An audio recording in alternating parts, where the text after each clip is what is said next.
What's up everyone, Yuva Kumar here and welcome back to Boeing Boy.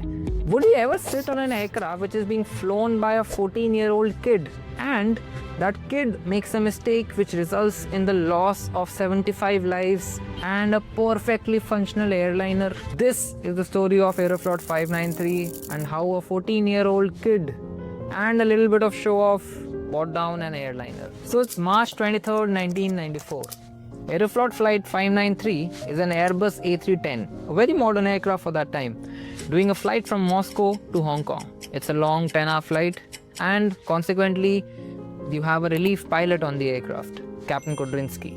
He's also traveling with his family, so he's got his wife on board and his two kids. One is his daughter and unfortunately the villain of this story, his son Eldar.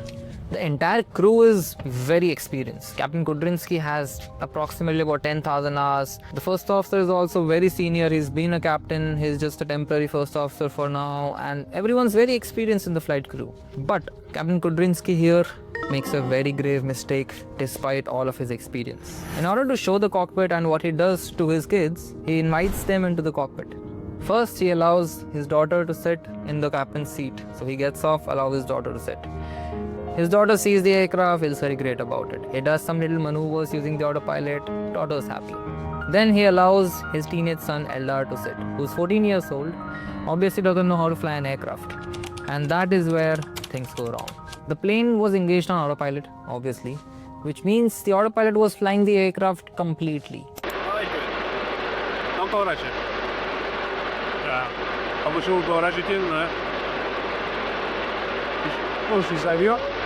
Вы бы суду пошли от Дедани. Да?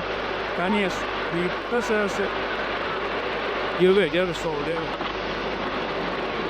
Кон, працюй только. Лево, куки. Лево, креп. Лево. Лево. Лево, кушай, соло. Ты не видишь, что ли, соло? Прошу. Право, куки. So here's what exactly happened. Eldar turned the flight control, the control column, towards one side.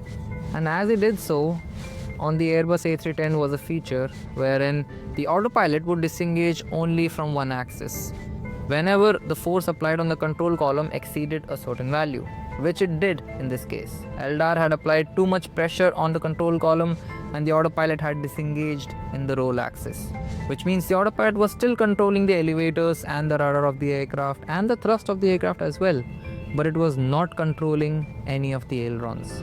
And as a result, the aircraft started banking and then just continued banking. In the initial moments, when the aircraft could have actually been controlled, no one paid any attention.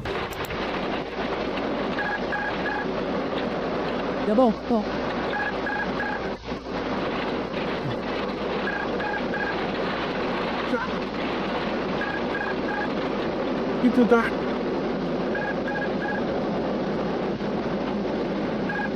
Газ. Аппарат. Все. Сестра. Ты полетей, ты добрал. Ходи, попки. Бля, ты дрова не гуди. Ой, добавил.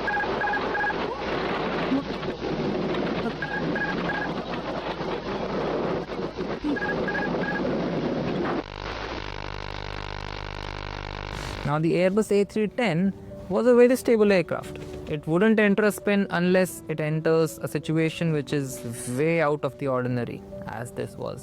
The aircraft had banked more than 90 degrees and it was now literally nosediving and in a corkscrew pattern called a spin.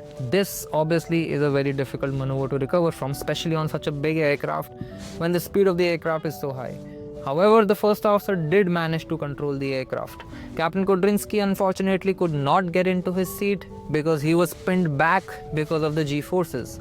So he did try to, but initially he was not able to go back to his seat. In this time, the first officer was trying to control the aircraft, did manage to control it, but unfortunately, he over-controlled the aircraft and the aircraft entered a stall once again. At 12:03 a.m., The airplane crashed into a remote mountainous area in Serbia.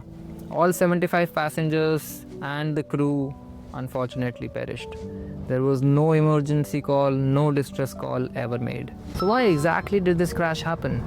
First of all, a child was allowed to sit in the pilot's seat, which was mistake number one. That should have never happened. You should never take your job, especially as a pilot, so carelessly that you allow someone else, someone who doesn't know how to fly the aircraft, to sit in your seat. The second reason was the design flaw of the A310, wherein there was no audible warning and no prominent visual warning when the autopilot did disengage. Third was the distractions that the pilots had in the cockpit, which prevented them from understanding what was happening and figuring out the situation faster. Another reason for this crash was the pilots were very unfamiliar with the Airbus A310. They had all been flying Soviet aircrafts pretty much their entire careers, and the 310 was a new entry into the airline. And as a result, the pilots weren't very sure when the aircraft started banking as to why it was banking. Without realizing the autopilot had disengaged from the roll axis, they thought the aircraft was entering a holding pattern. So after the investigation, Aeroflot and actually airlines all around the world, they made some huge changes. No more family members, no more friends, no more anyone was allowed in the cockpit during the flight. Pilots were also trained to understand the autopilot systems better and to realize when the autopilot had or had not disengaged. The warnings of the autopilot when it disengages were also made louder and more prominent so the pilots could see and hear that the autopilot has now disengaged. This crash was not caused by bad weather or a malfunctioning aircraft. It was very simply caused because of a want to show off, overconfidence, and a moment of carelessness. Plus also, I would say, some bad luck.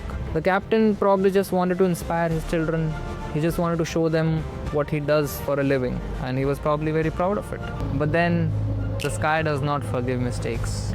If you like this story and if you learned something from it, do give it a like, give it a thumbs up, share it with your friends. Subscribe to the channel if you haven't till now. That would be very highly appreciated. And let me know which other accident or incident do you want me to explain in very simple words to you in the next video. Thank you so much for watching, and I'll see you guys in the next one.